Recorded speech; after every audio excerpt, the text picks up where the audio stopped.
오늘 제목이 월요일의 그리스도인입니다. 제목이 갖는 의미가 좀 있어 보이지 않으세요? 월요일의 그리스도인. 한번 다 같이 한번 읽어볼까요? 주일이 되면 다 같이 읽어보겠습니다. 시작.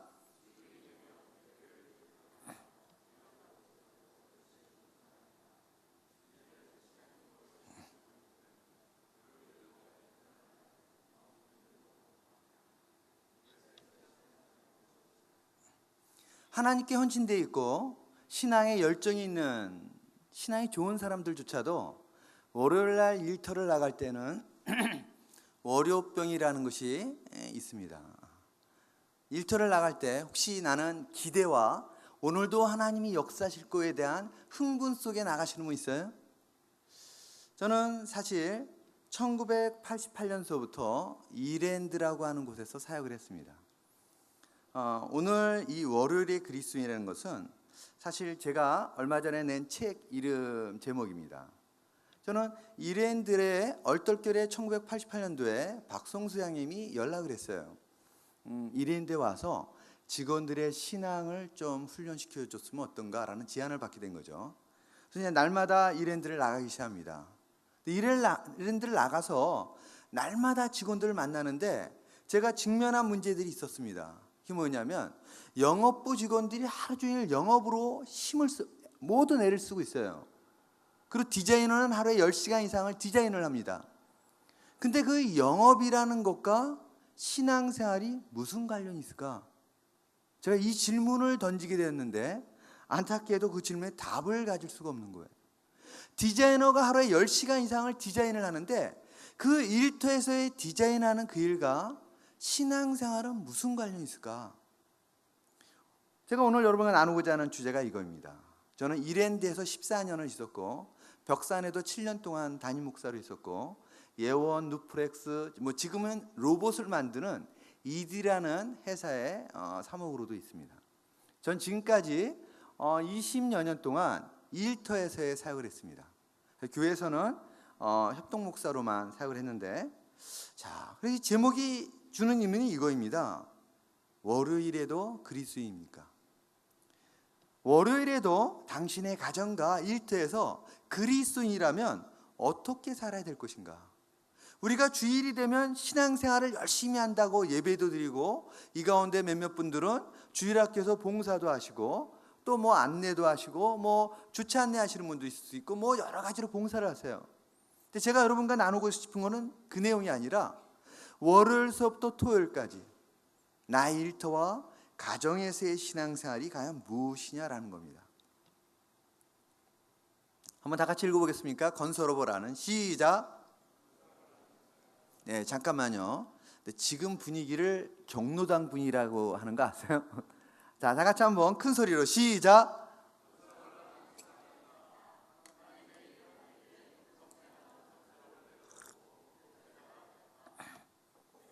저는 이런 분을 직접 만난 겁니다. 이분은 50대에 건설업을 잘 하시는 분이었어요. 보통은 이런 경우가 많이 있죠. 내가 하던 사업이 망했어요. 파산을 한 거예요. 역시 주님은 내가 이 일터에서 있기를 원치 않으셨구나. 목회자로 날 부르셨는데 내가 엉뚱한 일을 했기 때문에 이랬구나 라고 하는 사람을 만날 때가 있어요. 근데 이분은 그게 아닙니다. 건설업을 잘 하셨어요. 경제적으로나 사회적으로 아주 안정된 직업을 갖고 있는 분이에요. 제가 크리찬 CEO 리더십 세미나를 할 때 거기에 참석했던 분이에요. 근데 이분이 저한테 식사를 하면서 이 얘기를 하는 거예요. 목사님, 제가 올해까지만 이 사업을 하고 내년부터는 신학을 해서 목회자가 되러 갑니다. 그건 대단한 헌신이에요, 여러분. 근데 저는 이 고백에 심각한 문제가 있음을 보게 되었어요. 뭘까요? 자, 옆에 분에게 한번 질문을 던지는 겁니다. 뭐가 문제입니까? 자, 시작. 옆에 분에게 뭐가 문제입니까? 이분의 이 신앙 고백에 뭐가 문제입니까? 별로 이렇게 옆에 분과 나누고 싶어 하질 않네요. 네. 이분의 신앙 고백은 그러면 평생 해왔던 건설업은 하나님의 일이 아닌가요? 평생 해왔던 건설업은 하나님과 무슨 관련이 있을까요? 이 질문에 이분이 답을 갖고 있지 않다는 것을 제가 보게 된 것입니다. 전 여기 앉아 있는 여러분들도 마찬가지예요. 내가 지금까지 40대, 30대, 50대, 60대까지 열심히 살아왔어요. 근데 그 살아온 것 가운데 우리가 이렇게 예배당 안에서 말씀을 나누고 예배를 드리고 또 성경을 공부하고 또 가르치기도 하고 찬양을 하기도 하고 그런 모습 말고 제가 여러분에게 질문하는 건 이겁니다. 월요일서부터 토요일까지 일상의 삶에서 신앙생활이란 뭐냐는 겁니다. 특히 직업을 갖고 있는 사람들에게 있어서는 나의 직업의 활동과 신앙생활이 무슨 관계가 있는가라는 질문이에요. 자, 오늘 이게 제가 여러분과 나누고자 하는 주제인데, 자, 두 번째도 한번 읽어볼까요? 빵집을 하고 있다. 다 같이 읽어보겠습니다. 시작.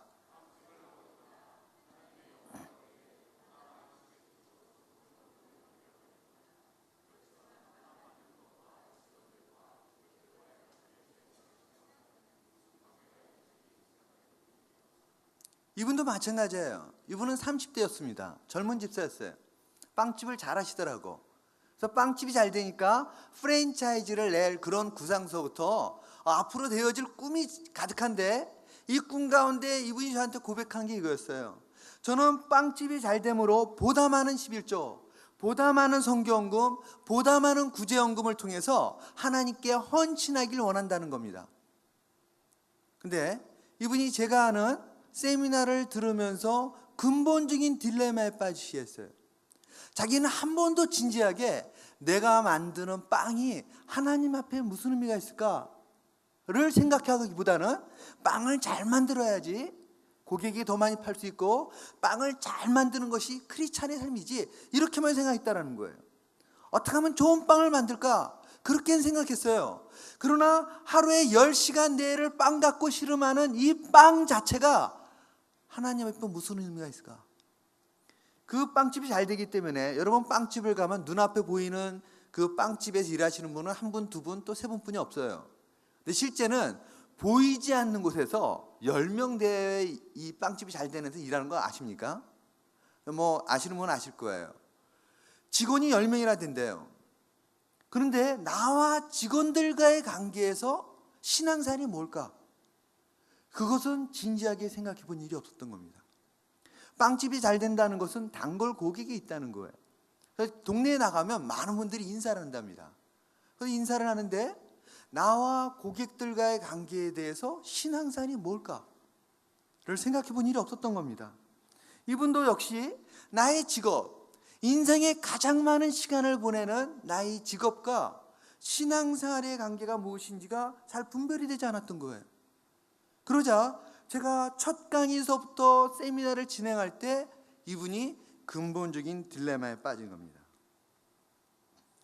너무나 많은 크리스찬들이 특히 일터에 나가게 되면 나의 영업활동과 신앙생활의 관계, 나의 거래처와의 신앙생활의 관계, 나의 고객과 신앙생활의 관계, 또 내가 하는 일의 수익과 봉급과 신앙생활은 무슨 관계가 있을까?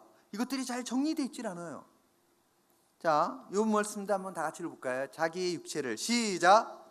자기의 육체를 위하여 심는 자는 육체로부터 썩어질 것을 거두고 성령을 위하여 심는 자는 성령으로부터 영생을 거두리라. 사도 바울이 갈라디아 교회를 향해서 성도들에게 이렇게 질문을 하는 겁니다. 여러분의 인생을 영생을 위하여 성령 안에 심습니까? 아니면 썩어질 육체를 위해서 여러분의 인생을 육체를 위하여 심고 있습니까? 라고 도전을 주고 있는 거예요. 저는 이것을 이렇게 질문을 던집니다. 제가 만나는, 지금도 일터 현장에 나가서 제가 만나는 그리스도인들에게 이렇게 질문을 던져요. 지난 한 주 동안 일터에서 성령을 위하여 심은 게 무엇입니까? 자, 박 실장 한번 얘기해 보실래요? 근데 김 부장은 어떻게 생각합니까? 이 이사는 어떻게 생각하십니까? 이렇게 질문을 던지면 이분들이 너무 당황해요. 일터에서 성령을 위해 심은 거예요? 그냥 열심히 살았는데요. 이게 제가 만난 대부분의 크리스찬들이 첫 번째 반응입니다. 한 번 신실한 크리스찬 형제가 젊은 친구가 30대 초반의 젊은 친구가 이렇게 답변한 일이 있어요. 이거 참 독특한 답변이었어요. 목사님, 저는 일터에 나와서 일하기 전에 반드시 기도합니다. 그리고 시간이 될 때는 말씀도 좀 묵상합니다. 저는 그 일을 지금까지 계속 해왔습니다. 신실한 크리스찬이에요. 제가 다시 그 크리스찬에게 질문을 던졌어요. 아니, 김대리, 일하기 전에 말씀을 묵상하고 기도한 걸 묻는 게 아니라 일한 이후에 그 일하는 과정에서 성령을 외치는 게 뭐가 있나? 그랬더니 눈이 동그래졌어요. 네? 그냥 열심히 일하는데요. 제가 여러분에게 질문을 던져볼게요. 여기 이제 전업주부도 있죠. 또 일터에 있는 직업을 갖고 있는 분들도 있어요. 월요일서부터 토요일까지 나는 성령 안에서 무엇을 신고 있는가? 그러면 일터에 있는 사람들은요, 신우의 활동을 생각하거나 아까처럼 내가 언제 일터에서 말씀을 묵상했지, 기도했지를 생각합니다. 전업주부들은 내가 주중에 언제 나와서 말씀을 공부했지, 이걸 생각을 해요. 소위 우리가 말하는 영적인 일들을 생각하게 됩니다. 너무나 많은 그리스도인들이 하나님의 일이라는 것에 대한 정의가 심각한 문제가 있어요. 예를 들면 주일 성수, 이 되게 중요한 내용입니다. 주일을 거룩히 지키자, 이게 주일 성수예요. 이건 한국교회 부흥에 아주 중요한 신앙적인 요소였습니다. 우리는 주일을 어떻게 하면 더 구별해 지키냐라는 자세로 지금까지 왔어요. 그래서 혹시 여러분 그런 거 많이 봤습니까? 전 많이 봤는데, 직업병이에요. 저는요. 전 길 가다가 주일은 쉽니다, 이런 것에 사진도 찍고 자료가 많아요. 그런데 그 주제를 가지고도 여러분과 좀 나누고 싶어요.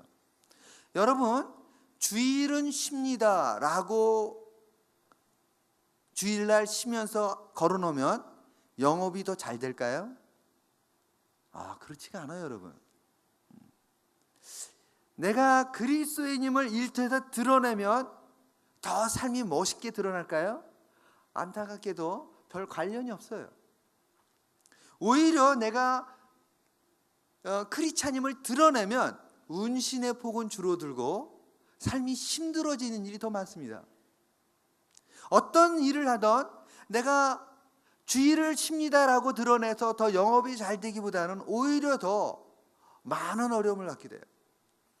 제가 대구에서 집회를 했을 때 한 장로님이 제가 아는 이제 설교를 듣고 와서 담임 목사님과 이제 교제할 때 장로님들이 쫙 들어오셨어요. 이야기를 하는데 이 장로님이 하고 싶은 말씀이 너무 많으시더라고요. 이분이 이제 사업을 하세요. 사업을 하는데 사업을 잘 하신대요. 근데 문제가 있네요. 이제 물건을 가져가고 돈을 줘야 되는데 돈 줄 때가 됐을 때 이분들이 돈을 준비하지 않았을 때는 자기한테 전화 걸어서 꼭 이렇게 말한답니다. 장로님, 이렇게 시작한답니다. 자기한테 전화해서 박 사장님 하지 않고 장로님 하면 그때부터 가슴이 철렁 내려앉는데요. 이건 분명히 뭔가 문제가 있을 때는 꼭 자기를 거래처에서 장로님으로 부른답니다. 그럼 자기가 이때 화가 나는 일이 일어나는데 이때 장로기 때문에 어떻게 해야 되는가, 이런 딜레마에 빠진답니다. 여러분, 주일 성수가 우리에게 너무 중요해요. 근데 정말 신앙인들은 어떤 딜레마에 빠져요? 월요일서부터 토요일까지 신앙이로 산다는 게 뭐냐는 겁니다. 두 번째, 예배, 성경 공부, 기도, 전도와 양육, 신앙훈련. 여러분, 이게 하나님의 일이 맞습니까? 틀립니까? 유구무원이라. 왜 답변을 안 하세요? 자, 다시 한번 질문을 던져볼게요. 지금 제가 보여드린 이게 하나님의 일 맞아요, 틀려요? 하나님의 일 맞아요. 하나님의 일이어야 돼요. 이게 이런 일이 하나님의 일이 아니면 뭐가 하나님의 일이에요, 여러분? 근데 여기서 중요한 문제가 있어요. 이것만 하나님의 일이면 딜레마에 빠지는 거예요. 그러면 직업, 일터, 가정일은, 자녀 양육은, 부부관계는 설명이 곤란해져요. 너무나 많은 그리스도인들이 신앙생활을 왜곡되게 생각합니다. 예를 들면 어떻게 해요? 나의 삶을 크게 세 가지 나눌 수가 있어요. 이게 되게 중요한 삶의 영역입니다. 모인 교회를 중심으로 한 신앙생활, 너무 중요해요. 나와 나의 가정을 위해, 나의 자녀를 위해, 나의 미래를 위해 너무나 중요합니다. 두 번째, 직장. 모든 가정에 한 사람 이상은 직업을 갖고 있어야 돼요. 혹시 그렇지 않은 분 있어요? 은퇴하지 아니한 분 가운데? 20대, 30대, 40대인데도? 그러면 그런 가정을 뭐라 그럽니까? 거지 공동체라 그래요. 거지 공동체. 반드시 모든 가정은 한 분 이상이 직업이 있어야 돼요. 또한 세 번째, 가정. 너무 중요해요. 모든 사람에게. 근데 너무나 많은 그리스도인들이 예배당을 중심으로 한 것만이 신앙생활인 것처럼 착각하고 살 수가 있습니다. 아니, 머리로는 그렇게 말하지 않은데, 말로는 그렇게 표현 안 하는데 삶은 여전히 그런 분들을 너무 많이 만나게 돼요. 자, 오늘 제가 그 내용을 여러분과 계속 나눌 텐데, 자, 그래서 교회와 가정이 분리되어 있어요. 주의 일과 세상 일이 뭐가 구별돼야 될지를 잘 몰라요. 사역과 신앙생활이 정리가 되어 있지는 않죠. 신앙과 직업이 분리되고 결국 뭐예요? 나의 삶의 현장과 신앙이 분리된 너무 많은 사람을 만나게 됩니다. 지난주였습니다. 멀리도 안 가요. 지난주에 제가 어디서 모임을 갖고 한 분이 저한테 상담을 요청했는데, 이 녹음이 되는구나. 지금 곤란하네. 그러면 여기까지만 얘기할게요. 경남기업 성환정, 고 성환정 회장님 회사에서 일했던 사람이에요. 더 자세한 얘기 못 하겠는데 2년을 너무 고통을 받았어요, 이 크리스찬이. 근데 제가 충격을 받은 것은 그 분이 장로님이시라는 거예요. 그 외에 더 깊이 있는 내용은 이렇게 공개적으로 하기엔 곤란한 많은 내용을 나눴어요. 제가 갖는 딜레마였습니다. 장로님이신데 일터 현장에서는 주도적으로 불의를 행해요. 그래서 밑에 있는 크리스찬이 바르게 살고자 하려면 회사를 나가야 돼요. 비그리스도인이 아니라 그리스도인. 여러 차례 제안을 했지만 그것을 도저히 받아들일 수 없는 회사인데, 문제는 사장님이, 회장님이 장로님이세요. 제가 이런 분들 상담 많이 했습니다. 삶과 신앙이 완전히 분리되어 있는데 조금도 불편하지가 않은 거예요. 그분이 억울했던 건요, 떳떳한데 깨끗한데 억울한 게 아니에요, 여러분. 그분이 억울했던 것은 니나 나나 다 더러운데 왜 나만, 이게 억울했던 거예요. 그럼 신앙생활이란 뭐냐? 한번 다 읽어볼까요? 신앙생활은 다 같이 읽어보겠습니다. 시작. 자, 제가 신앙생활은 하면 여러분이 나의 삶에, 다 같이 신앙생활은? 자, 이게 오늘 우리가 아까 읽었던 말씀입니다. 한번 다시 한번 읽어보겠습니다. 나는 포도나무요. 시작.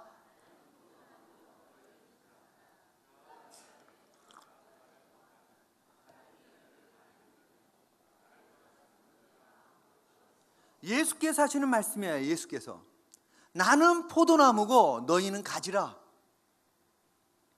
너희가 내 안에 거하고 내가 너희 안에 거하면 이 사람은 과실을 맺나니 너희가 나를 떠나서는 아무것도 할 수 없습니다. 신앙생활은 뭐예요? 한마디 말하면 신앙생활은 예수 안에 붙어있는 삶입니다. 그래서 이 앞에 구절을 보니까 한번 읽어볼까요? 1, 2절 다 같이 읽어보겠습니다. 시작. 나는 참 포도나무요 내 아버지는 농부라. 물은 내게 붙어있어 열매를 맺지 아니하는 가지는 아버지께서 그것을 제거해 버리시고, 물은 열매를 맺는 가지는 저 열매를 맺게 하려 하여 그것을 깨끗하게 하시느니라. 여러분, 예수께서 뭐라 말씀하세요? 경고를 주시는데, 열매를 맺지 아니한다면 가지치기 하겠답니다. 그렇다면 이건 무슨 경고일까요? 내가 반드시 열매를 맺어야 되는 거예요. 자, 그럼 질문. 열매를 맺으려면 어떻게 해야 됩니까? 자, 얘기해 보세요. 여러분 신앙 고백해야 돼요. 자, 열매를 맺으려면 어떻게 하셔야 돼요? 아무 말도 안 하면 안 돼요, 여러분. 열매를 맺으려면 어떻게 하셔야 돼요? 역시 답을 모르세요? 다시 한번. 질문해 볼게요. 열매를 맺으려면 어떻게 됩니까? 포도나무인 예수님과 가지인 나예요. 저와 여러분이 전부 다 포도나무에 붙어있는 가지예요. 가지. 자, 가지인 내가 열매를 맺어야 돼요. 아시겠죠? 자, 열매를 맺으려면 어떻게 됩니까? 포도나무에 붙어 있어야 돼요. 질문, 언제 붙어 있어야 돼요? 항상 붙어 있어야 돼요. 그죠? 24시간. 근데 제가 월요일서부터 금요일까지 일터 현장에 나가면 성도들을 보면 저도 알겠어요. 본인도 압니다. 당연히 주님도 아시죠? 뭐를요? 떨어져 있다는 것을. 그분의 말, 그분의 표정, 그분의 행동을 보면 다 안 되니까요. 확실히 떨어져 있구나. 이거를. 무슨 말인지 이해가 되시죠? 네. 그래서 월요일부터 금요일까지는 떨어져 살아요. 다. 제가 충격을 받는 것은 제자훈련을 받은 사람도 떨어져 살아야 돼요. 그런데 주일날 예배를 드릴 때 보면 기적이 일어나요. 붙어요. 저 이것을 하나님만이 행하시는 기적이라 그래요. 붙는다니까요. 진짜 간절함이 있어요. 중심으로부터 하나님께 나아간다니까요. 그래서 주일이 되면 붙어요. 심하신 분은 예배를 드리고 나가시면서부터 부부 사이에 떨어져요. 벌써 말투와 태도가 확실히 알아. 다 나는 떨어져 있음을. 여러분 그러면 안 되겠죠. 그죠? 그리고 언제까지 떨어져 있어요? 다음 예배 드릴 때까지 떨어져 있어요. 여러분 이건 신앙생활이 아니에요. 저는 일터 현장에서 사역을 했기 때문에 이걸 너무나 잘 알고 있어요. 그래서 때때로 직원 가운데 크리스찬들이 전화를 받다가 열받으면 막 소리를 지릅니다. 왜냐하면 저는 이해가 돼요. 전화를 받자마자 이 부산에 있는 모 거래처 사장님이 야 김대리 너 막 이렇게 얘기하면은 이 뭐 억울하잖아요. 그냥 사장님 뭐 이렇게 가지고 언성이 높아지는 거예요. 그냥. 그럼 내가 지나가다가 딱 하다 저랑 눈이 딱 마주치면 서로 너무 당황해요. 너무 당황스러운 거예요. 그냥. 제가 하나님이 아니라니까요. 제가 그냥 사목이에요. 사목. 일터에 사역하는 목사. 근데 저를 보고는 어쩔 줄 몰라요. 그냥. 왜? 저도 알고 그도 알고 주님도 아는 사건이라는 거예요. 어떤 거? 확실히 떨어져 있다는 걸 다 아는 거예요. 그냥. 여러분 그 다음 또 한번 볼까요? 자, 내 안에 거하라. 4절입니다. 다 같이 읽어볼까요? 시작.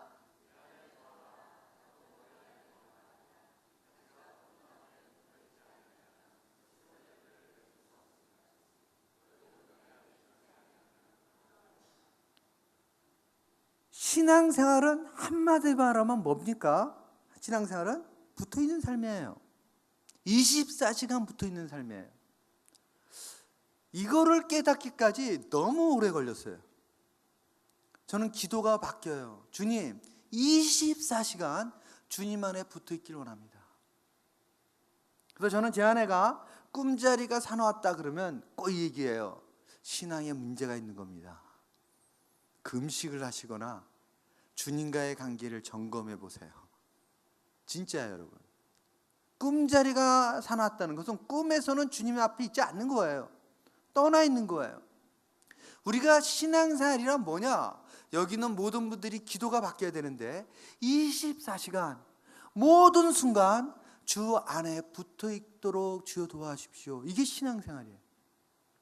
안타깝게도 저는 이렇게 기도하지를 못했었어요.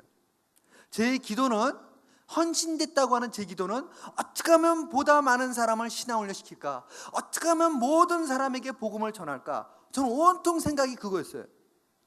그리고 그렇지 아니한 생활은 그냥 나였어요. 나. 근데 내 안에 문제가 일어나고 갈등이 일어날 때마다 저는 일에 사역에 더 집중했던 것 같아요. 어떻게 하면 더 열심히 전도를 할까? 어떻게 하면 더 열심히 하나님의 일을 할까? 근데 하나님의 일이란 뭐냐? 24시간 주님 안에 붙어있는 삶이었어요. 그래서 요한복음 15장 5절 보니까 결론적으로 뭐예요? 나를 떠나서는, 거기만 다 같이 한번 읽어볼까요? 시작. 나를 떠나서는 너희가 아무것도 할 수 없습니다. Nothing이에요. Nothing. Apart Jesus Christ. 예수 그리스도를 떠나면 아무것도 아니라는 거예요. 신앙생활이 아니라는 겁니다. 여러분. 이거를 삶으로 깨닫기까지가 너무 오래 걸렸어요. 신앙생활은 외식을 나갔을 때, 운전을 할 때, 버스를 탈 때, 친구를 만났을 때, 일터에 있을 때, 가족과 있을 때, 아이들과 있을 때, 내가 어디서 무슨 일을 하든지 그리스도 안에 붙어 있어야 되는데, 이 너무나 지극히 당연한 진리의 말씀을 깨닫기까지가 너무 오래 걸렸던 겁니다.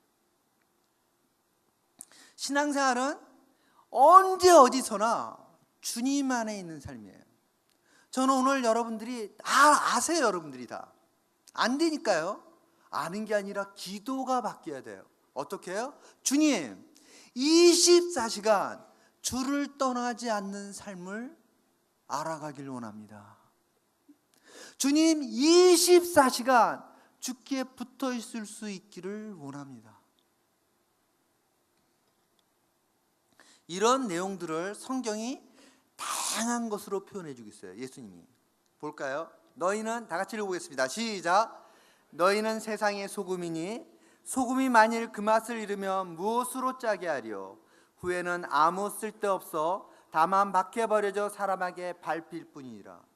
24시간 소금, 짠맛을 내는 구별된 삶을 살기 원한다는 거예요. 24시간 중에 맛을 잃은 순간 밟히는 거예요. 우리는요. 가정에서도 밟히고, 길거리에서도 밟히고, 시장을 보다가도 밟히고, 친구를 만났을 때도 밟히고, 일터에서도 밟히는 겁니다. 이게 신앙생활이었어요. 주님이 원하시는 것은 세상에서, 나의 삶의 모든 현장에서 24시간 소금으로 있으라는 거예요. 구별된 그리스도인으로서, 없어서는 안 될 그리스도인으로서 소금과 같이 있으라는 겁니다. 또 볼까요? 너희는 세상에, 다 같이 읽어보겠습니다. 시작. 너희는 세상의 빛이라. 이같이 너희 빛이 사람 앞에 비치게 하여 그들로 너희 착한 행실을 보고 하늘에 계신 너희 아버지께 영광을 돌리게 하라. 이것은요, 시제가 미래가 아니에요. You are the light in the world. 지금 하나님의 빛이라는 겁니다. 지금. 이게 신앙생활이에요. 24시간 지금 내가 세상에 빛을 드러내야 돼요. 빛을. 질문. 제가 이 질문을 던져요. 일터에서. 크리스찬이 너무 당하는데 여러분에게도 한번 던져볼게요. 자, 지난주 동안 일터에서 세상에 소금과 빛으로 산 사람 한번 얘기해 보실래요? 그러면 너무 당황해요. 네? 소금과 빛으로요? 소금과 빛으로 뭘 살았지? 여러분 어때요? 제가 만나는 그리스도인들마다 그 질문을 던져요. 왜? 저는 신앙생활이 이거라고 확신하기 때문이에요. 언제부턴가 우리가 신앙에 대해 너무나 많은 걸 알아요. 근데 문제가 생겼네요. 다 관념화됐어요. 추상적 개념이 되어버렸어요. 그래서 구체적으로 여러분의 삶, 남 얘기가 아니에요. 여러분의 삶이 지난 한 주 동안 세상에 소금과 빛으로 산 삶이 무엇입니까? 라고 질문을 던지면 너무 당황해요. 성도들이. 이게 당황할 질문입니까? 저는 아니라고 확신해요. 지극히 정상적인 목회자가 해야 될 질문이고 성도들이 서로에게 나눠야 될 질문이에요. 지난 주 동안 가정에서 소금과 빛으로 사셨습니까? 뭔지 나눠봅시다. 이게 이상한 질문일까요? 아니요. 지난주 동안 직업인들에게 일터에서 소금과 빛으로 산 삶을 나눠볼까요? 이게 지극히 정상적인 질문이에요. 저는 이제 제자훈련이 바뀌었어요. 질문이 아주 심플해요. 지난주 동안 살아계신 하나님을 경험한 삶을 나눠봅시다. 그래서 이제 질문을 항상 바꿔요. 성경용으로. 아까 질문 뭐였어요? 시작할 때는 지난주 동안 일터에서 성령 안에서 산 삶을 이야기해 봅시다. 다 똑같은 말이에요, 여러분. 근데 이렇게 바꿔서 질문할 때마다 그리스도인들이 너무 당황해요. 네? 성령 안에서 산다고요? 일터에서? 잡히는 게 없는 거예요. 잡히는 게. 같이 읽어볼까요? 시작. 다시 한번 큰 소리로 시작.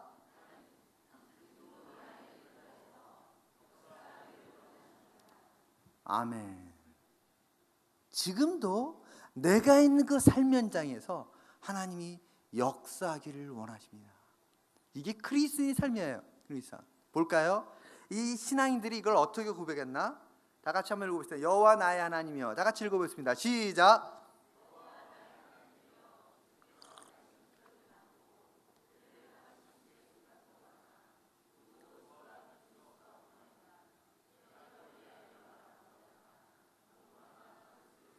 여호와 나의 하나님이여, 주께서 행하신 기적이 많고, 여기서 기적은 미러클이 아니에요. 뭐 없던 발이 부러졌다 붙었거나 중풍병자가 낫거나 이런 미러클이 아니에요, 여러분. 근데 여기서 말하는 기적은 뭐냐? 번역이 조금 문제가 있는데 wonderful things예요. 주께서 행하신 놀라운 일들이 많다는 거예요. 이것은 누구의 고백인지 아십니까, 여러분? 다윗의 신앙 고백이에요. 저는 이 다윗이 이것을 노년했을 거라고 생각해요. 다윗이 노년에 자기 인생을 돌아보니까 주께서 행하신 놀라운 일들이 너무나도 많은 거예요.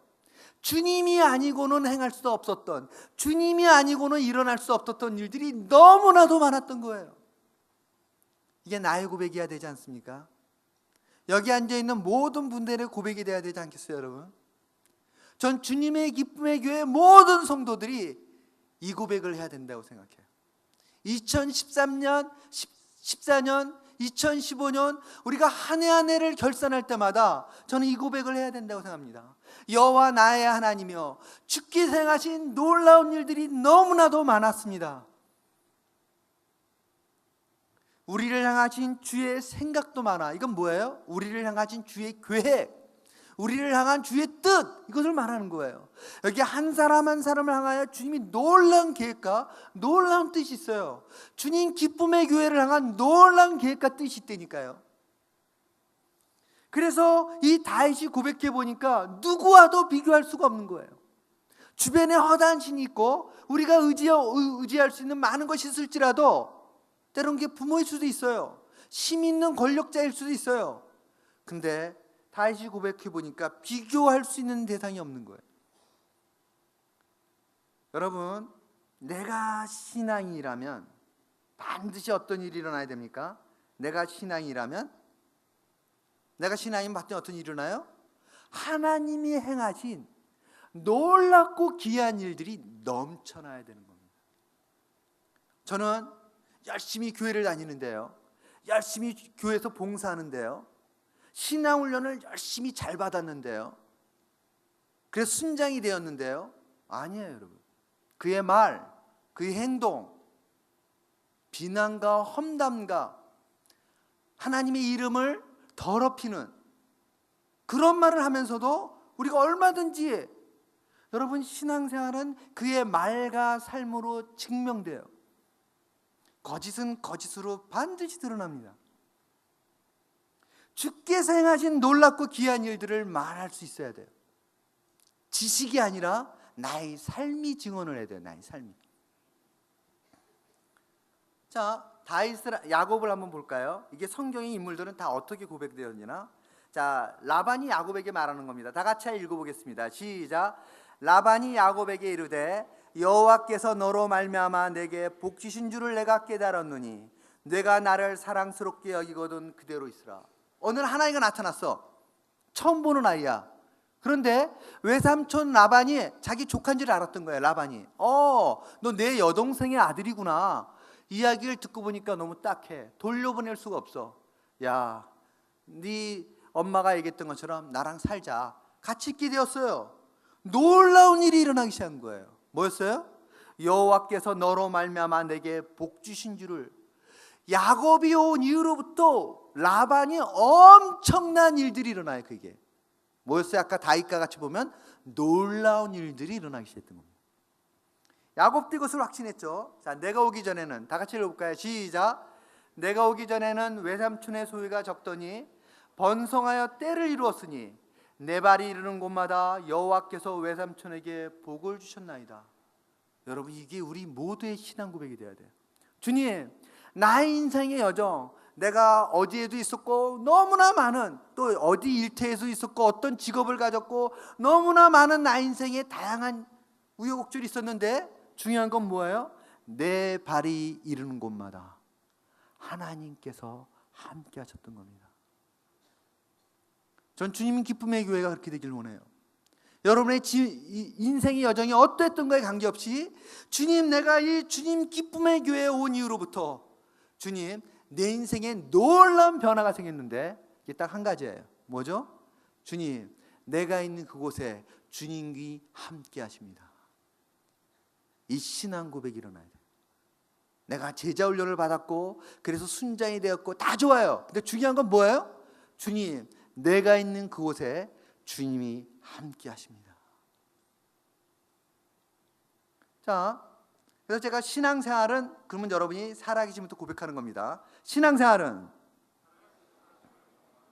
다시 한번, 신앙생활은, 아멘. 동의하십니까? 또 한 사람을 잠깐 볼까요? 요 부분만 하고 마치겠습니다. 자, 요셉이 이끌려, 다 같이 읽어볼까요? 시작. 요셉이 이끌려 애굽에 내려가매 바로의 신하 친위대장 애굽 사람 보디발이 그를 그리로 데려간 이스마엘 사람의 손에서 요셉을 사니라. 여러분, 이게 아주 기구한 요셉의 삶의 시작이죠. 요셉이 이끌려 뭐예요? 노예로 팔려. 여기 나오는 이스마엘 노예 상인들에게 형들에 의해서 은 20냥에 팔리게 됩니다. 노예는요, 인간이 아니었어요. 노예는 주의 소유물이에요. 말과 소보다 비싼 소유물이었습니다. 근데 노예는 도주가 가능해요, 수시로. 그래서 이들이 이 요셉을 끌고 애굽으로 데려갈 때는 발에는 쇠사슬을, 손에는 밧줄을 해가지고 낙타에 매달고 갔었을 거예요. 왜? 도주가 가능하니까. 그래서 이 요셉을 끌고 다니는 겁니다. 애굽까지 왜 요셉을 데려갔을까요? 은 20에 샀는데 최소한 몇 배를 더 받을 것을 기대했기 때문이에요. 그리고 이 요셉을 데려가 그 애굽의 친위대장 애굽 사람 보디발에게 팔았어요. 왜? 이 사람이 가장 많은 값을 지불해 준 거예요.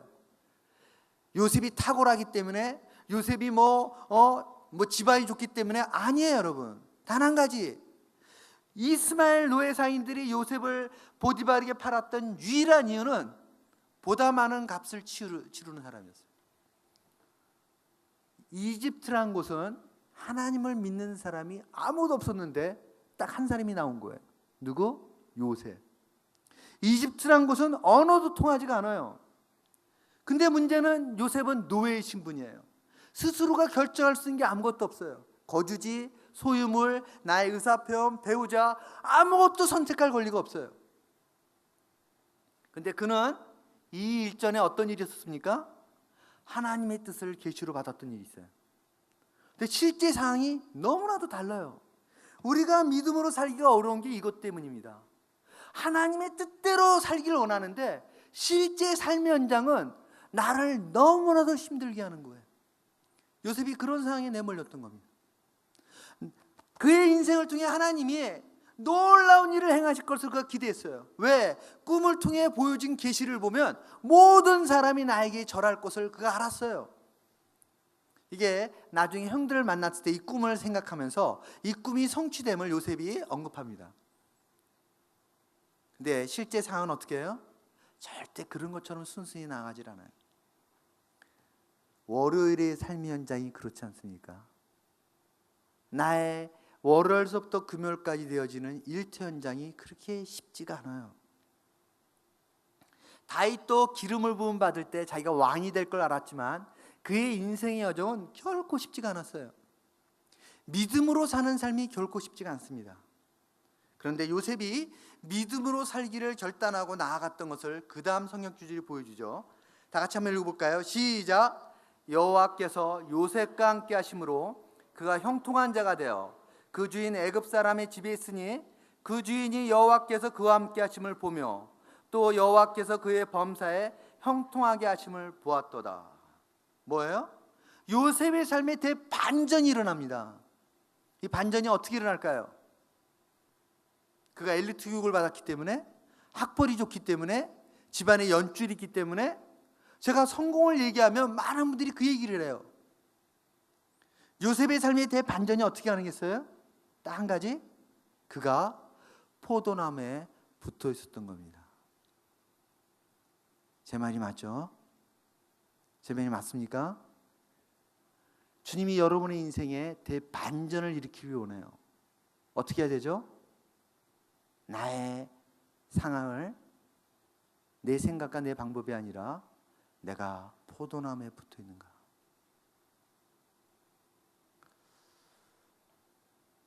(1절과) (2절까지는) 수년이 흐른 겁니다. 그가 언어를 익히고 그 문화를 익히고 그래서 가정총무가 될 정도로. 결코 믿음으로 사는 삶이 쉽지가 않습니다. 그러나 믿음으로 사는 삶은 하나님의 역사하시는 삶을 경험하게 합니다. 저는 오늘 일부 예배드린 모든 주님 기쁨의 교회 성도들이 이 시간 결단을 내리기로 하는데, 결단이 뭐예요? 주님, 24시간 주 안에 붙어있는 삶을 알아갈 수 있도록 역사해 주십시오. 같이 기도하겠습니다.